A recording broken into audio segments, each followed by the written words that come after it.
नमस्कार, स्वागत है आपका प्रॉपर्टी प्लस में। मैं हूं दीपक यादव। भारत के ऑफिस रियल एस्टेट में एक नया रिकॉर्ड बनने जा रहा है और इसकी सबसे बड़ी वजह है जीसीसीज यानी global capability centres. Savills India की ताजा रिपोर्ट कहती है कि जीसीसीज अब भारत में अपने सबसे मजबूत विस्तार फेज में हैं। 2020 से 2024 के बीच जीसीसीज ने 112 million square feet office space lease किया है और आने वाले 5 साल यानी 2025 से 2030 के बीच इनका ऑफिस अब्जॉर्प्शन बढ़कर 180 मिलियन स्क्वायर फीट तक पहुंचने का अनुमान है। यानी औसतन हर साल 30 मिलियन स्क्वायर फीट, जो किसी भी सेक्टर के लिए अभूतपूर्व है। सबसे दिलचस्प बात यह है कि भारत के सिर्फ 3 शहर बेंगलुरु, हैदराबाद और पुणे ने पिछले 4 साल में जीसीसी लीजिंग का 70% हिस्सा अपने नाम किया। कारण साफ है, डिजिटल टैलेंट, मजबूत इंफ्रास्ट्रक्चर और कम एट्रिशन। अब सवाल यह है कि जीसीसी के ग्रोथ को असली ताकत कहां से मिल रही है। रिपोर्ट कहती है कि ऑटोमोटिव, लाइफ साइंसेज और सेमीकंडक्टर सेक्टर 2025 से 2030 के दौरान कुल जीसीसीज लीजिंग का 30% हिस्सा देने वाले हैं। ईवीज की demand, health take, medical research और चिप मैन्युफैक्चरिंग, ये तीनों ही सेक्टर भारत को वैश्विक स्तर पर जीसीसी हॉटस्पॉट बना रहे हैं।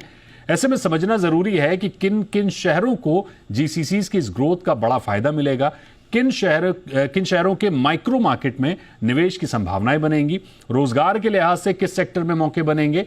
ऐसी ही बारीकियों को समझने की कोशिश करेंगे। हमारे साथ एक खास पैनल है जो इस ग्रोथ के हर पहलू को आपके लिए डिकोड करेगा। तो आपका परिचय कराते हैं। हमारे साथ हैं अरविंद नंदन, एमडी सेविल्स इंडिया। हमारे साथ अमित गोयनका हैं, सीएमडी नेसेस फाइनेंस, और विकास वाधवान हैं, सीओओ आरईए साइबर सिटी। तो बहुत स्वागत करेंगे आपका अरविंद सर, अमित सर और विकास जी हमारे साथ जुड़ने के लिए। सबसे पहले अरविंद सर आपके पास आते हैं, आपकी रिपोर्ट को विस्तार से समझना चाहेंगे। सेविल्स की रिपोर्ट बताती है कि 2025 से 2030 के बीच भारत में 180 million square feet GCC office leasing होने वाली है। क्या ये ग्रोथ रियल एस्टेट मार्केट में एक नए प्राइस साइकिल का इंडिकेटर है? प्रॉपर्टी निवेशकों के लिए इसके क्या मायने हैं? देखिए, बहुत वृहद सवाल है ये, और इसके पीछे का बैकग्राउंड भी जानना काफी जरूरी है।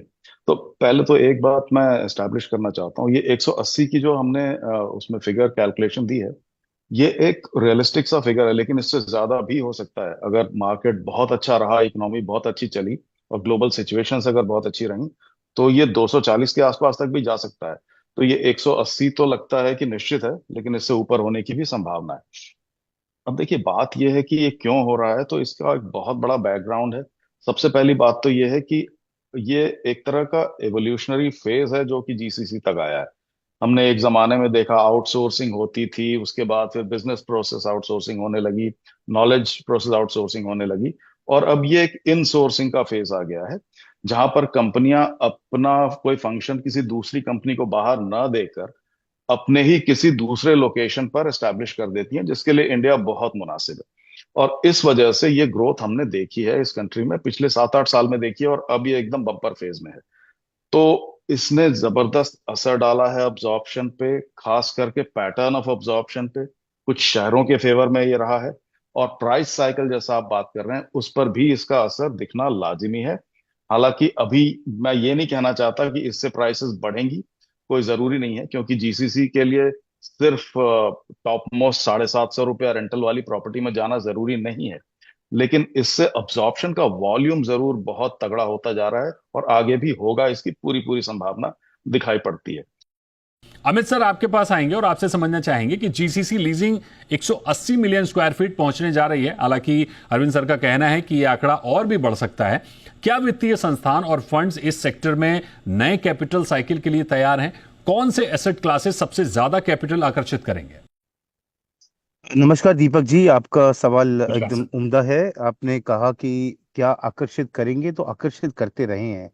अगर आप पिछले 10 साल का एफडीआई देखें तो 80% की जो धनराशि है वो ऑफिस स्पेस में लगी है, जिसके चलते बड़े मेगा पार्क्स का आयोजन हुआ, उनका निर्माण हुआ, जीसीसी सेंटर्स एस्टैब्लिश हुए, और इतना बड़े पैमाने में लीसिंग हुई है। जब 2022 में 23 में जब 50 मिलियन स्क्वायर फीट की लीजिंग हुई, तो लगा कि अब इससे ज्यादा मुमकिन नहीं है।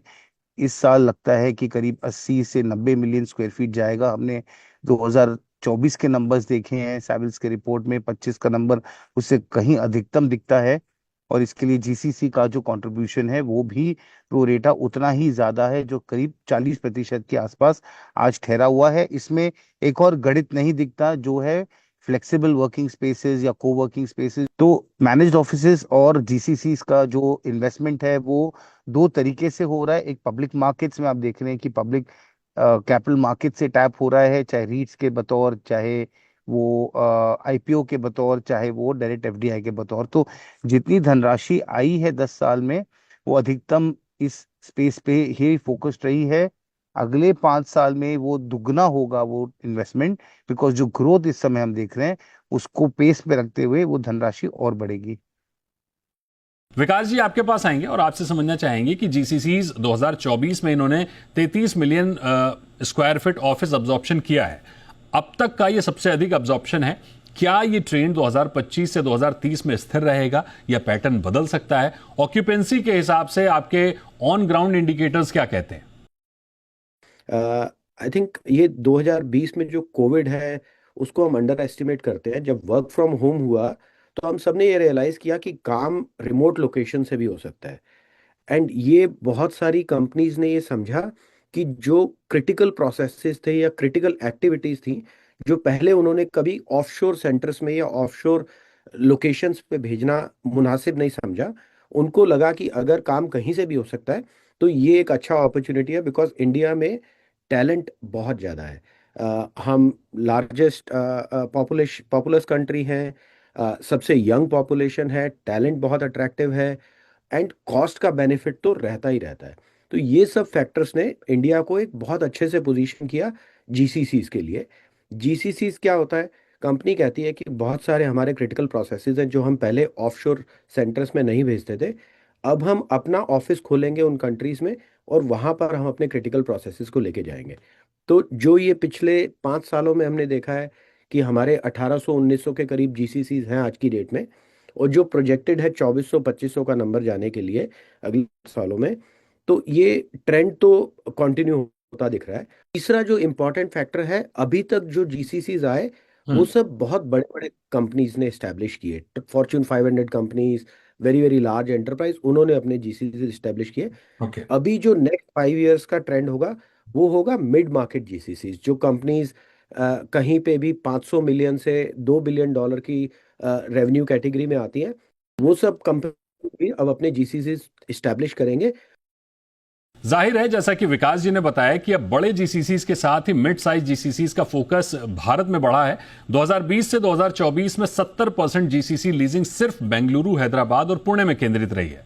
क्या आने वाले समय में टीयर 2 शहरों को भी जीसीसी लीजिंग का फायदा मिल सकता है, या ग्रोथ अभी भी केवल टॉप 3 सिटीज तक सीमित रहेगी? देखिए, ये बहुत इंटरेस्टिंग है और अक्सर जिसे हम कहते हैं अंग्रेजी में हाइडिंग इन प्लेन साइट, कि हमारी आंखों के सामने होता है लेकिन दिखता नहीं है। तो ऐसे कुछ टीयर 2 सिटीज हैं ऑलरेडी जहां पर जीसीसी सक्सेसफुल हैं। तो एक नाम मैं जरूर लेना चाहूंगा, जैसे कोयम्बतूर है। आज की तारीख में हम अक्सर टॉप 6 या टॉप 7 सिटीज तक अपने आप को सीमित रख लेते हैं। लेकिन जो भी ऐसे लोकेशंस हैं, कोयम्बतूर पे सिर्फ फोकस ना करते हुए, जहां पर टैलेंट की अवेलेबिलिटी है। देखिए, हमारा सबसे बड़ा एडवांटेज भारत का आज सिर्फ कॉस्ट एडवांटेज नहीं है, जिसकी बात हम 15 साल पहले करते थे कि बड़ी सस्ती लेबर है, बड़ी सस्ती रियल एस्टेट है और बड़ा सस्ता इंफ्रास्ट्रक्चर है तो आ जाओ। उतना सस्ता भी नहीं रहा, सस्ता होते हुए भी हमारा सबसे बड़ा एडवांटेज है टैलेंट। और टैलेंट की जो भरमार हमारे यहाँ बड़े सिटीज में है, कुछ छोटी सिटीज में भी है। तो जैसे मैंने एक कोयम्बतूर का नाम ले लिया, उस तरह से कुछ और भी शहर हैं, वहां पर जीसीसीज ऑलरेडी सक्सेसफुल हैं। हाँ, उतने बड़े पैमाने पर नहीं है कि आज की तारीख में वो बैंगलोर या हैदराबाद के टक्कर में खड़े हो जाएं, लेकिन टायर 2 सिटीज, और साथ में ये ना भूलें कि मुंबई, हैदराबाद, एनसीआर, इनमें भी अभी स्केलिंग अप होना बाकी है। क्योंकि ये जो है, ये ट्रेडिशनल कस्टमरी हमारे रियल एस्टेट मार्केट हैं। और यहाँ पर जीसीसीज के लिए कुछ चीजें ऐसी हैं जो फेवर में है, कुछ चीजें पूरी तरह फेवर में नहीं है। लेकिन यहाँ भी अभी स्केलिंग अप होगी, क्योंकि मुंबई के बाहर आपका नवी मुंबई है, थाने है, बहुत सारे इलाके हैं। तो जीसीसीज के लिए एक बहुत बड़ा कैनवस अवेलेबल है, दीपक जी। हम तो अभी, मेरा ख्याल है, शुरुआत के कुछ फेज ही हमने देखे हैं। शुरुआत का पहला फेज हम देख रहे हैं, ऐसा मुझे लगता है। Amit sir, GCC driven grade A offices की मांग बढ़ रही है, लेकिन जो इन्वेस्टर्स हैं, जब हम उनसे चर्चा करते हैं तो उनमें एक डर नजर आता है कि वर्क फ्रॉम होम या हाइब्रिड मॉडल भविष्य में कंजम्पशन कम कर सकता है। क्या आपको लगता है कि जीसीसी मॉडल इस अनसर्टेनिटी को खत्म कर सकता है और ऑफिस मार्केट को स्टेबल रिटर्न की गारंटी देता है?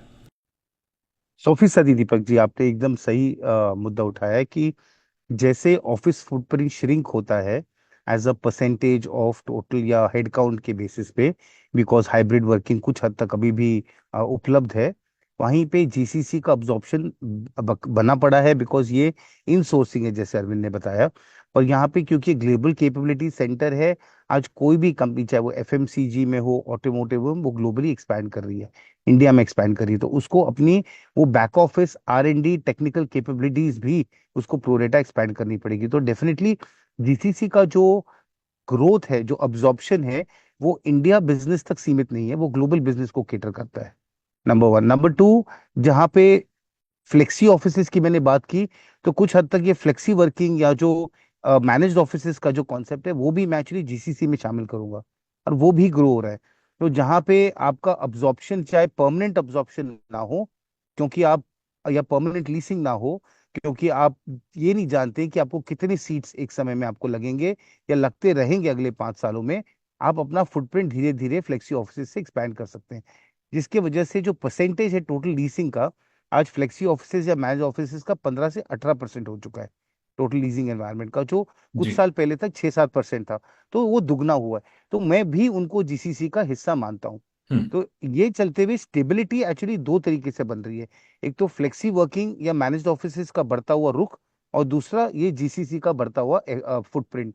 जैसे ग्लोबल एंटरप्राइजेज इंडिया में आ रही हैं, विकास ने भी बताया कि आपने भी सबसे पहले समझाया कि कई कारण है जो इंडिया इकोनॉमिक और कॉस्ट इफेक्टिव रहेगा टैलेंट के चलते, और क्योंकि हम डॉलर को और स्ट्रेंथनिंग होते देख सकते हैं हम्म। आने वाले समय में, तो उसकी वजह से जीसीसी का इंडिया में अट्रैक्शन प्योर कॉस्ट इकोनॉमिक से और बढ़ता चला जाएगा।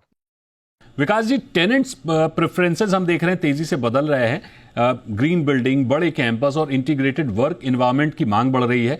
क्या डेवलपर इस नई मांग को पूरा कर पा रहे हैं और इससे रेंट्स पर कितना प्रीमियम देखने को मिल रहा है? तो डेवलपर्स जो हैं, कुछ category of developers, I will not से कि सभी डेवलपर इस पे फोकस कर रहे हैं, कुछ कैटेगरी ऑफ डेवलपर्स हैं जो इस डिमांड को केटर करने के लिए काफ़ी काफ़ी एक्टिवली काम कर रहे हैं।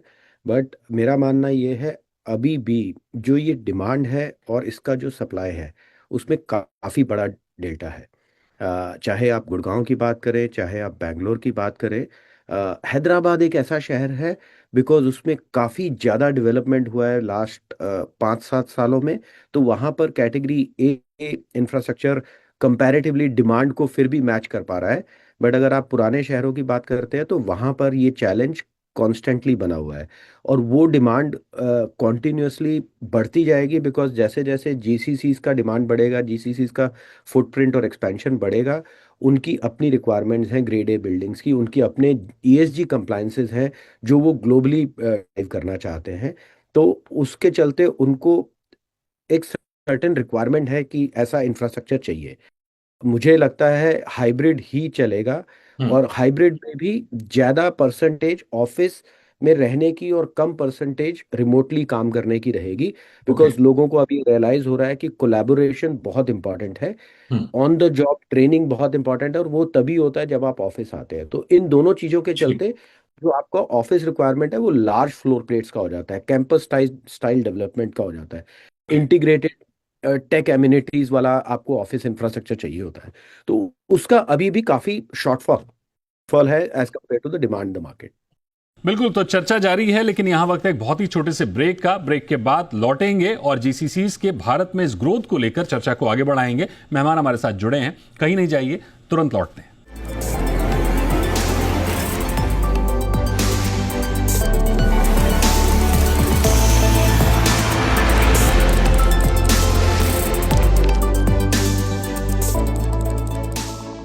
वेलकम बैक, आप देख रहे हैं प्रॉपर्टी प्लस और आज हम बात कर रहे हैं जीसीसीज के ग्रोथ को लेकर। कहा जा रहा है कि अगले 5 साल में 180 मिलियन स्क्वायर फीट से भी ज्यादा जीसीसीज लीज करने वाले हैं, यानी जीसीसीज का फोकस पूरी दुनिया में सबसे अधिक भारत की ओर दिख रहा है।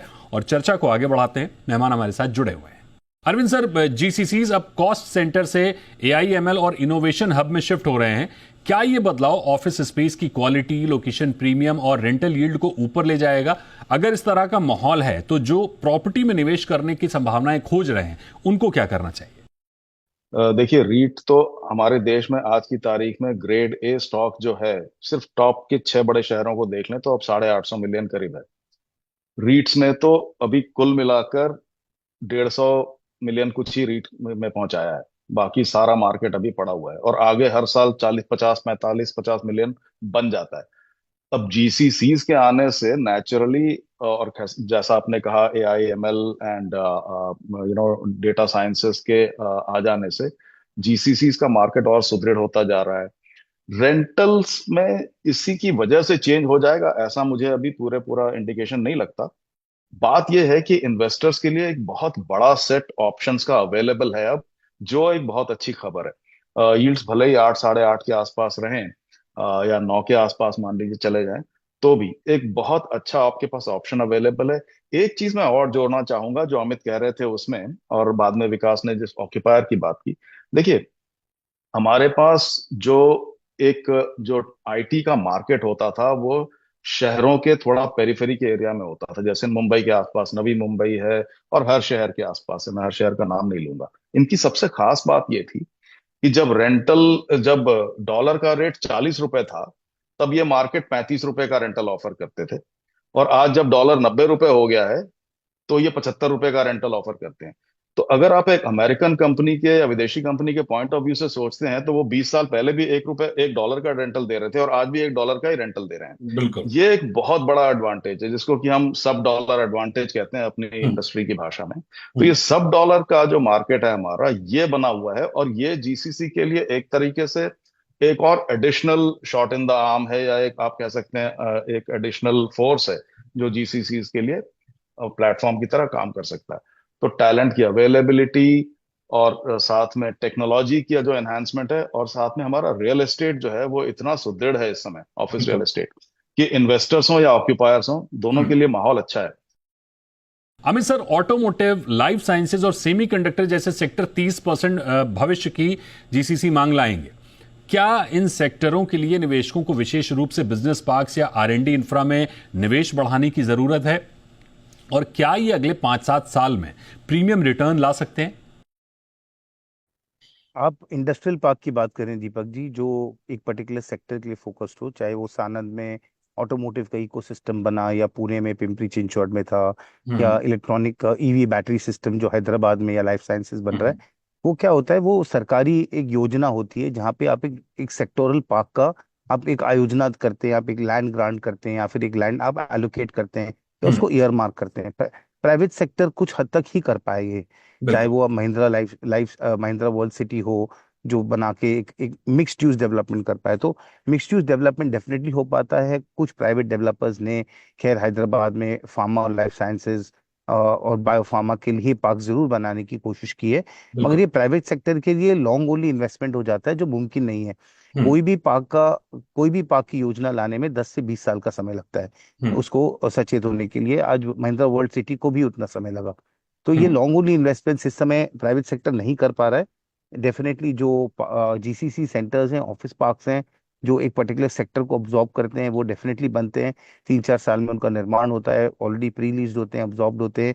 और क्योंकि डॉलर का बेनिफिट मिल रहा है, तो आपका जो सवाल था कि रीट में क्या उसका अपसाइड मिलेगा, तो डेफिनेटली रीट एक्सपोर्ट सर्विस है। आप एक्सपोर्ट कर रहे हैं अपनी ऑफिस स्पेस, तो जैसे डॉलर अप्रिशिएट होगा, आपकी यील्ड्स भी अप्रिशिएट होंगी, क्योंकि कई सारे लीसेस अब डॉलर डिनोमिनेटेड हो गए। वो रुपए में चार्ज नहीं करते, वो डॉलर में चार्ज करते हैं, तो डेफिनेटली आपकी यील्ड बढ़ती रहेगी। तो मुझे नहीं लगता कि अब इंडस्ट्रियल पार्क्स बन रहे हैं, बट बहुत बड़े पैमाने में सेक्टोरली नहीं बन रहे हैं, थोड़े थोड़े कॉर्नर्स में बन रहे हैं, मगर जीसीसी का जो खेला है वो बढ़ता रहेगा। विकास जी, जीसीसी टैलेंट को आकर्षित करने के लिए कैंपस क्वालिटी, एमिनिटीज और स्केलेबिलिटी पर फोकस कर रहे हैं। क्या इनकी डिमांड आगे बदलती दिखेगी या फिर फोकस ग्रेड ए ऑफिसेस पर बना रहेगा? नहीं, जैसा कि मैंने पहले भी बताया दीपक जी, फोकस तो ग्रेड ए ऑफिस पे ही रहेगा, क्योंकि उसका सिर्फ एक टैलेंट से ही कनेक्शन नहीं है। जैसे आपको मैंने बताया कि ईएसजी के भी रिक्वायरमेंट है, तो आपको एनर्जी एफिशिएंट बिल्डिंग्स चाहिए, आपको जीरो वेस्ट बिल्डिंग चाहिए, ग्रीन लेड बिल्डिंग चाहिए। करेक्ट। वो सब रिक्वायरमेंट्स ग्लोबल होती हैं, मोस्टली लार्ज एंटरप्राइज में, कि हमें हमारी अपनी एक ईएसजी स्टैंडर्ड्स हमें मेंटेन करने हैं, और वो आप किसी भी कंट्री में ऑपरेट करते हैं तो आपको मेंटेन करने पड़ेंगे। करेक्ट। तो एक तो ये इंपॉर्टेंट कारण है। दूसरा कारण, जैसे मैंने आपको पहले बताया कि कोलैबोरेशन, आप हाइब्रिड वर्क एनवायरनमेंट चलेगा, रिमोट नहीं होगा, हाइब्रिड चलेगा, तो कोलैबोरेशन के लिए आपको ज़्यादा स्पेस चाहिए। क्योंकि अगर मैं सिर्फ 2 ही दिन ऑफिस आ रहा हूँ, तो मैं 2 दिन इसलिए आ रहा हूँ बिकॉज मैं टीम्स के साथ कोलैबोरेट करना चाहता हूँ। तो बिल्कुल। Instead of dedicated work station kind of office environment, आपको कोलैबोरेटिव वर्क एनवायरनमेंट चाहिए। तो वो भी एक कॉन्टिन्यूस ट्रेंड दिख रहा है, और वो कॉन्टिन्यूस रहेगा। और कैंपस स्टाइल पे तो ऑलरेडी अमित जी बोल चुके हैं। तो campus style development for large enterprise और जीसीसी भी एक इकोसिस्टम में ऑपरेट करना चाहते हैं, जहाँ पर बहुत सारे जीसीसी, जैसे बैंगलोर में मान्यता टेक पार्क एक काफी बड़ा इकोसिस्टम बन गया है। तो ऐसे इकोसिस्टम की जरूरत है, तो ये ट्रेंड कंटिन्यू करेगा। बिल्कुल। तो साफ दिख रहा है कि भारत अगले 5 सालों में दुनिया का सबसे बड़ा और सबसे तेजी से बढ़ने वाला जीसीसी हब बनने की ओर अग्रसर है। रियल एस्टेट, रोजगार और टेक्नोलॉजी, तीनों में जीसीसी भारत की ग्रोथ स्टोरी के सबसे बड़े खिलाड़ी बनकर उभरता हुआ दिख रहा है। अच्छी बात यह है कि यह ग्रोथ सिर्फ बड़े शहरों तक सीमित नहीं है। बेहतर कनेक्टिविटी, इंफ्रा डेवलपमेंट की वजह से छोटे शहरों तक भी यह ग्रोथ पहुंच रही है। इंटरेस्टिंग बात यह है कि जितनी डिमांड है, सप्लाई उससे कम है, यानी संभावनाएं भरपूर हैं। तो अमित जी, अरविंद जी और विकास जी, आपका बहुत शुक्रिया हमारे साथ जुड़ने के लिए, इस चर्चा में शामिल होने के लिए। आज के इस शो में फिलहाल इतना ही। खबरों का सिलसिला जारी है, आप बने रहिए जी बिजनेस पर।